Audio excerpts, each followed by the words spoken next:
Of all, Assalamu alaikum, everyone. Welcome to the call, and Jazakallah, everyone, for joining in. Again, at the end of the day, this is all of this effort is for the sake of Allah. So may Allah accept it from all of us. And Dr. Farhana, Jazakallah khair for doing a lot of work in the not only in the background, but I think I can hear the passion in your voice, and may Allah continue um, that rigor in within yourself and give you all the ability to continue and make an impact. So Jazakallah khair. So again, like Dr. Farhana mentioned, I think this is on our website also. I think our journey really started from the perspective that I think there is a very clear realization at this time among the Muslim Ummah that we are at the bottom, and we need to figure out a way how do we revive ourselves and get to where we used to be, especially thinking about the first generation of the Sahaba. That's what the real pinnacle of Islam is. Not because what they conquered, but because what systems they created and how it truly helped the humanity. And I know that one of our founding members also had an opportunity to put this together. It is not clear right now, but this is available on our website. She actually did an amazing job in terms of what we need to work on. And this is just for the reference. A lot of our projects come from some of these boxes. How do we address the holistic challenge that the Muslim Ummah face? Our vision is very simple and basic. We want a worldwide community of Muslim talent collaborating to solve pressing global challenges. Again, if you really look at this, what we are trying to say is it is a community work because we all have to work together.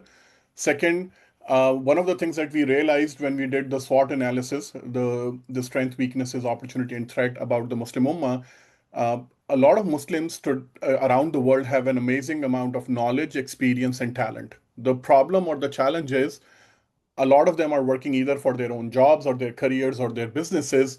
Um, and what we wanted was that how do you channelize that towards purpose driven projects, which means that is truly going to impact not only the Muslim Ummah but the humanity as well. So that's really our vision. There is a world that exists, inshallah, based in law, that will where the entire Muslim Ummah, whatever talent they have been blessed with, it is actually utilized for the benefit of the humanity, inshallah. Our mission is to lead in developing the solutions for current and emerging global challenges, guided by Islamic principles, with a strategic focus on 2030 readiness for the global Muslim community. Now, what it really means is that we want to develop that solutions. How do we do that? We would like some of the leaders and the visionaries who have a solution for the current problem or the future problem. They they host their project, and we work together with the leads to make sure that we can attract the right volunteer with the right skill set and talent, and and support that project. Now, in the short term, for any organization, there is a long term vision, but then there is a short term focus. So our strategic goal over the next 3 to 5 years is there is a big disruption that is happening right now in the world, especially with the AI, and we would like to make sure that that is the next major disruption that is coming, and how do we prepare our Muslim community for that? Now, one of the things that we wanted to differentiate, and I know Dr. Farhana mentioned, is that I know that a lot of people are doing thought building. They create awareness, they give lectures. One of the challenges part and the reason why CFP started was, yes, we want to learn and continuously grow. We have to work on understanding Quran. There is absolutely no doubt about it. We need to learn, continuously learn and implement. How do we implement the life of the Prophet ﷺ and the Seerah and the Sunnah? However, it's not a serial process. You don't have to learn and then start the action. It has to be in parallel. As you are learning and you are growing, we need to implement that as well. And that was the main purpose of CFP, that yes, we all are growing, we all are learning, we all need to continuously improve ourselves. However, we don't have to wait for the action while that process is happening. So, inshallah, our go focus is that we are equally action oriented. The quality or high standard is really, talking about, our excellence, right? Ihsan. Well, Islam talks about, do everything with ihsan, right? Relevance, obviously, because we don't want to just solve problems which are not relevant today, and efficiencies because again, this is the solidarity concept of Muslim Ummah. if somebody else has solved a specific problem, we don't want to reinvent it. Let's leverage that and move forward, inshallah. Our priority right now is to foresee the emerging challenges and provide the thought leadership around those and harness our talent to navigate the path. Because again, this is something at this particular moment is something um, very massive and huge, but many people are not able to probably perceive it or may not be able to understand what's really happening with the AI because it's not a technology shift. It's a fundamental shift in the economic system. And again, just to let you know, from the AI perspective, the way it's coming our way, and we'll talk through some of the data as well. It's also along with the disruption that is the second disruption that is happening is the decline of the dominant Western ideologies and democracy. That's also happening. Um, so I think we need to understand that there is a lot of shift happening from a technology perspective, from economic engine perspective, from the overall the dominance of the world perspective. And we need to make sure that as a Muslims, we look at this as opportunity, like always. And that's the sunnah of our Prophet ﷺ, to look at the positive side. And let's try to see what best we can do to leverage this and be prepared for it. Some of the key stats, again, you can do your research on your own self. There is a lot of almost 92 million jobs will be displaced by 2030. There will be new roles created. So obviously new jobs will be created. But 39% of existing skills will be outdated. Employers expect AI fundamentally to transform their businesses, 86% by 2030.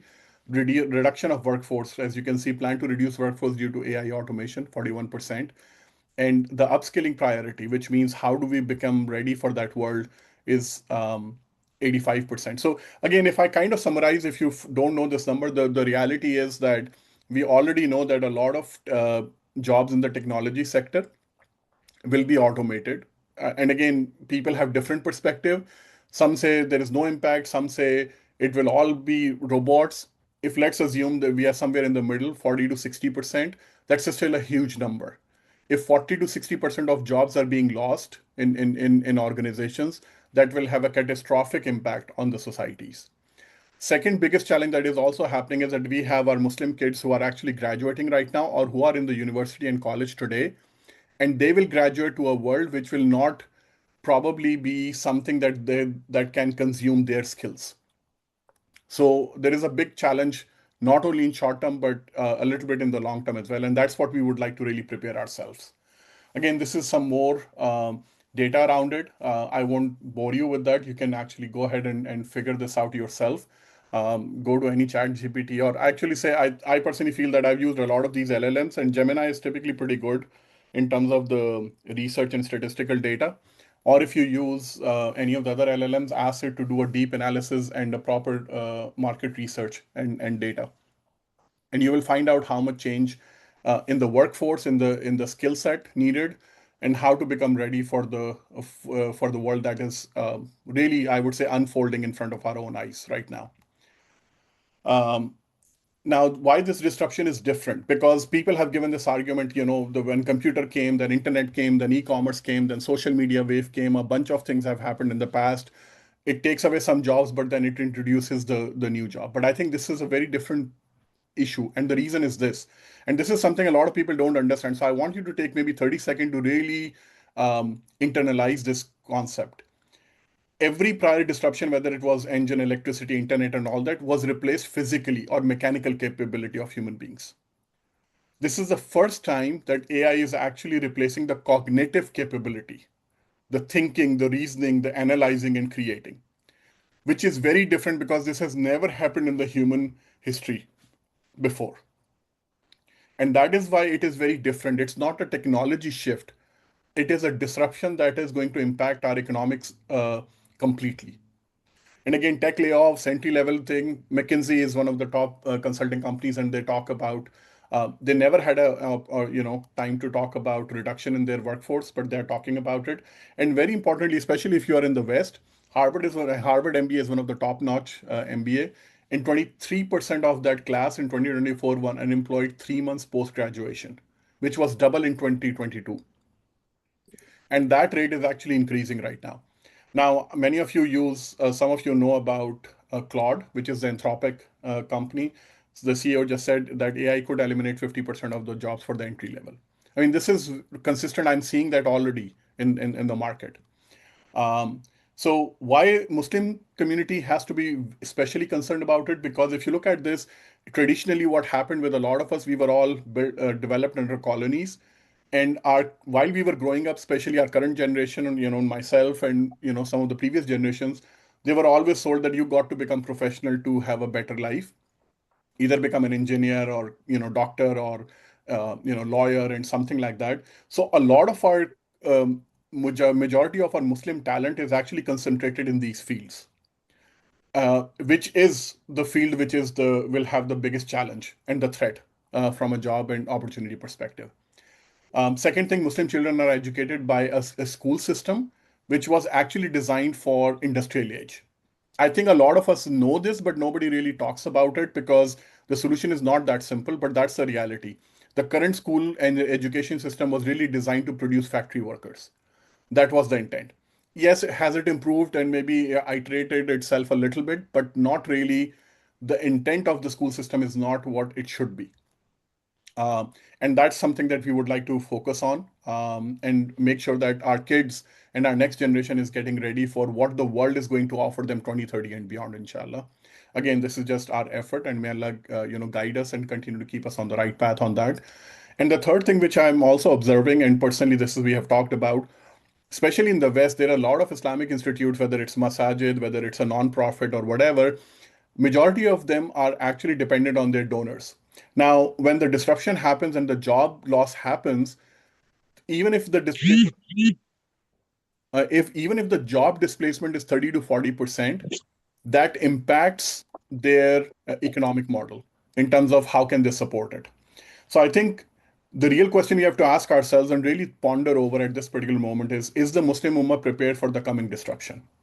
So that's the focus for us at CFP, at least as a strategic direction, at least in the short term. So meet this challenge, CFP is concentrating its strategic efforts on what we are calling that as Muslim Ummah Readiness 2030 and beyond.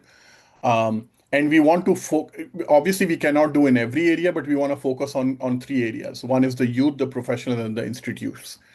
What are those for youth and education? I know TOES, Alhamdulillah, is the pilot is complete. It's already moving on, and inshallah, we'll hear more about where it is today. That is definitely one of the responses to the current education system, and inshallah, may Allah keep put barakah into this project, and hopefully we are able to scale it, inshallah, in time. The second path, and again, there is a K to 12 school system that we are working another pilot project there. Um, and there are some other things that we want to talk a little bit more, but I think that is one lane that we want to focus on. The second lane is about Muslim professionals. How do we get the Muslims, professionals who are either like current fresh graduates or a little bit in their career, how do we help them prepare for this disruption which is coming through? And the third one is the Islamic institutes that we talk about. Now, from the youth perspective, building the next generation, this is what we believe. And again, I think Kaisar and a lot of those, the educationists, they have a lot more detailed research about it. What we need to focus from birth to age 7, what we need to focus from 7 to 12, and then 12 plus. These are natural brain development or a child growth stages that we need to address properly.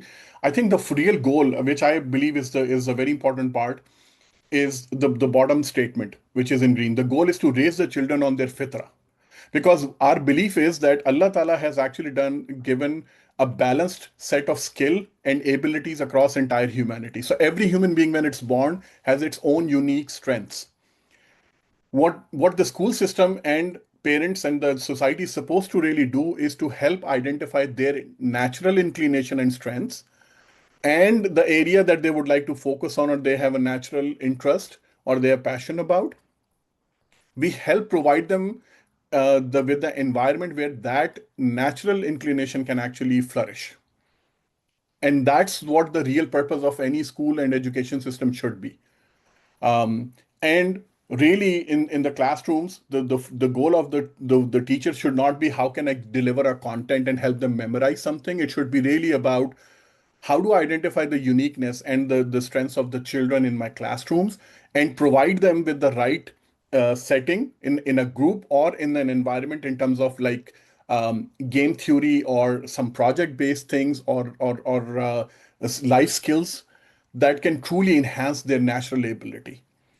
And basically, our school system should produce, by the time they get to the middle school, is some that they already know, the children already know what their natural abilities and strengths are, and then we can harness them and give them the path for that. And I am pretty confident that if you take us, a sample of 100 students from kindergarten all the way to the middle school, Allah Ta'ala naturally would have divided their capabilities, which means that some of them will be very good at like with handwork, some of them will be good at like maybe physical, like running and gymnastics or whatever. Somebody would be really thinkers. Somebody would really be good at arts and imagining and writing, and maybe some people would be like philosophical in their thinking.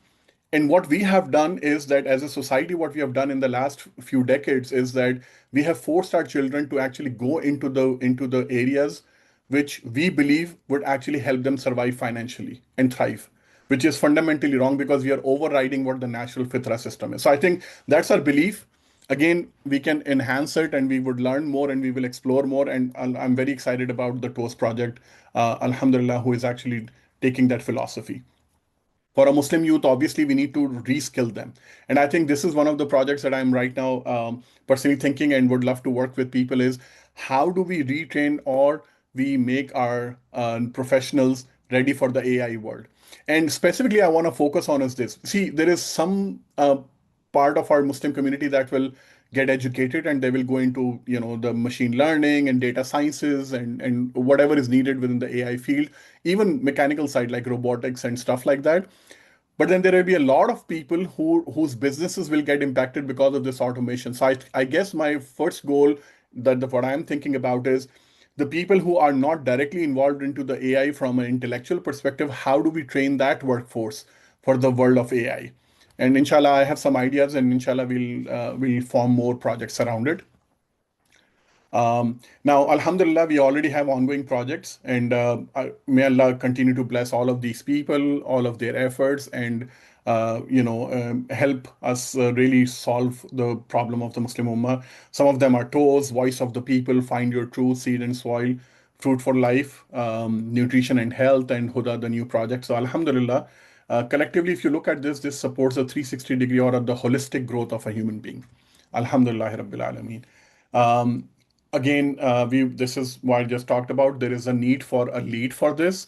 We have amazing ideas. I personally have started exploring this, and inshallah, I'll be actually launching a pilot myself very soon about this, inshallah.